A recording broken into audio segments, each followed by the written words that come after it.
Now, someone who's been following the story closely is Jonty Mark, football editor at The Citizen, and he joins us now via Skype. Hi, Jonty. Tokyo, what was Tokyo trying to do? I mean, he seemed to be out of touch with football on the continent, football in South Africa, got no public support from SAFA itself. They seemed a little bit embarrassed by his campaign or non-campaign. Yeah, it's a bit bemusing what he was trying to do, hanging in there until the last minute. I mean, his withdrawal was sort of expected. And then again, maybe today it wasn't, because you thought, well, he's hung on so long, he'll surely sit through at least the first round. But I think I would guess that it became quite clear to him that he was going to get 0 votes. So he decided to pull out at the last second when to avoid further embarrassment. For me, I mean, having heard his arguments here in Johannesburg, he didn't really have like a very impressive manifesto for me. He just simply, one of his arguments was that he wanted to put sponsors on the shirts of international football teams, which is all well and good.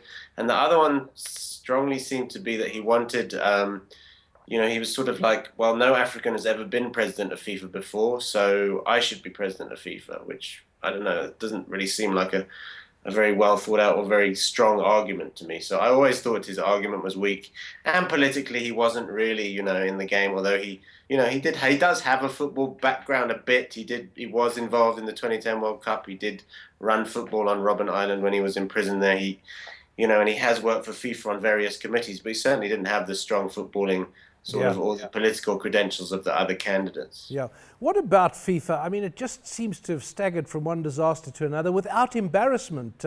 We have Sepp Blatter saying that he would resign, but not yet, only next year.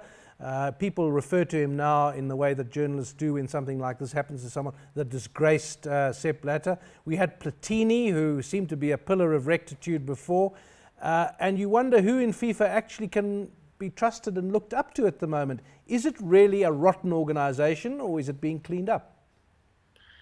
Well, I think it is, a rotten organization from my own personal perspective. I think that, there's a lot of work that needs to be done to clean it up, and I'm not sure it can be done, and I'm not sure that the new president, whoever it may be, will be able to do it.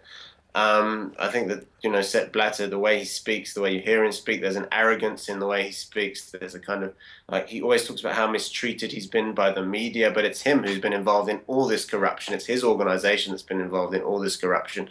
And instead of taking responsibility and being accountable for it, they sort of start lashing out at others. But I think, I'm not sure it's a reformable organization, because I think corruption is endemic within FIFA. And as I said, I'm not sure that the new person who comes in will be able to make it any different. What about the South African Football Association and South African soccer? I think there was a time when we'd like to see ourselves as the biggest power broker on the continent. And in terms of quality of football, we haven't maintained the reputation we got in the mid-90s. Are we influential at all? I mean, whether or not we voted for Tokyo Sexwale, do we have influence in the halls of international football? I don't think that South Africa is very influential at all, certainly in terms of the Confederation of African Football. I mean, it's run by Issa Hayatou, who's obviously been acting FIFA president of late. And I think that there's actually an anti-South African sentiment within the Confederation of African Football. They're seen as kind of the rich kid who they don't really want to kind of associate with in a lot of ways. And I think that, Danny Jordan at one stage was trying to, I think, get on the CAF executive, couldn't get on there. I don't think that there's a lot of support for South Africa certainly within the Confederation of African Football, which I think is sad for South Africa, and on the global stage, I don't think we have a huge stake. I mean, I think that obviously Sepp Blatter was highly interested in South Africa when he wanted to be kind of seen as this sort of ambassador for African football, which is why he went on this kind of mission in his, to bring the World Cup to South Africa. But I think since then, we've fallen even further down the pecking order, if you like, and I think that we don't really have any influence in CAF or any influence in international football that's worth speaking of. The state of the game in South Africa, we know that people go to watch Orlando Pirates versus Kaizer Chiefs. They'll always fill the stadium for that. Not many fixtures like that, though. The state of the league, the state of the knockout tournaments, sponsorship, the state of the game in South Africa, the pipeline from youth football, such as it is. What kind of mark out of 10 would you give the health of the game?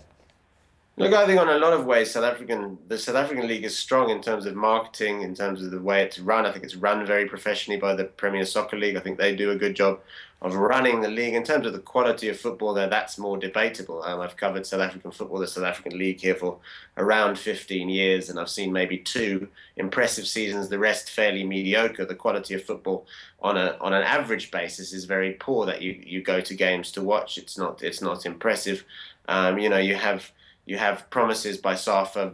They've talked of Vision 2022 to kind of bring young players through and to improve schools programs, to improve youth programs. So maybe that will come to fruition. But generally, yeah, we struggle to produce players in the same way, certainly, that you look at a team like Ivory Coast that's produced the Yaya Tourés, the Didier Drogbas of this world. Nigeria have players playing in all the top leagues. Cameroon have players playing in all the top leagues. South Africa can't really say that. We have a couple of guys in Holland. We have a few guys in Belgium. We have one guy, Tokelo Ranti, who plays for Bournemouth in the English Premier League, but can never get in the Bournemouth team. So, we are weak, I think, in comparison to other countries. And certainly for the resources available, we don't do a good enough job in terms of developing players. I think there are some coming through now, but it seems to be rather hit and miss, and it's more like luck produces these players than any kind of formalized structure. Well, thanks to Jonty Mark, he's football editor at The Citizen.